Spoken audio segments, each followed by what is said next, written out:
The ongoing shortage of COVID-19 vaccines in Canada, it's reasonable to ask what possessed Prime Minister Justin Trudeau to think it was a good idea for Canada to cooperate with China in developing a vaccine for Canadians.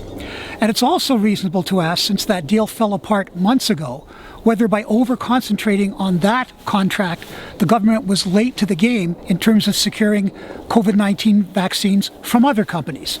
Erin O'Toole, the Conservative leader, has made that allegation. The Prime Minister has denied it. So here's what happened, and decide for yourself. On May 16th of 2020, Prime Minister Trudeau announced that Canada had secured a deal with China to have a vaccine manufacturing company there cooperate with Canadian experts at Dalhousie University in Halifax to develop a vaccine. That was on May 16th. Within days, they knew that this deal was in trouble, but they didn't announce that it was dead until more than 3 months later, on August 26, 2020. Now, why? Well, it was because from the very start, the government of China had refused to allow the Chinese vaccine manufacturer to send out vaccine samples to Canada.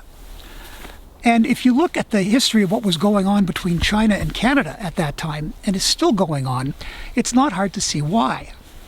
That goes back to more than 2 years ago when the Canadian government, acting on an extradition request from the United States, detained in Vancouver an executive of a Chinese technology company, Huawei.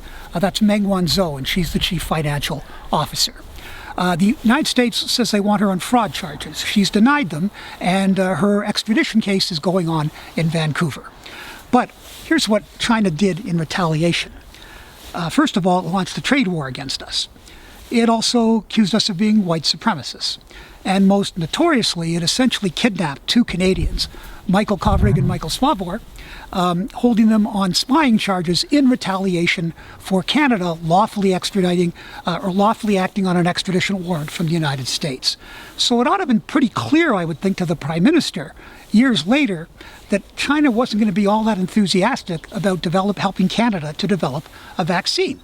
The other problem is that today we know that the longer it takes for us to get adequate vaccines, the more Canadians are going to get sick, the more Canadians are going to die, and the longer it's going to take our economy to recover. A report by the Fraser Institute this week said the combined debt of the federal and provincial governments now, in large part due to pandemic spending, is over $2 trillion.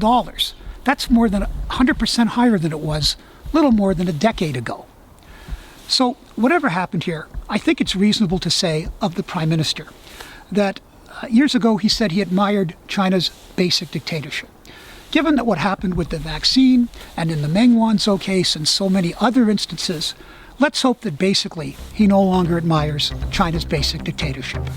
I'm Laurie Goldstein of the Toronto Sun. We're always interested in hearing your views, and please follow us on Twitter, Facebook, and our YouTube channel.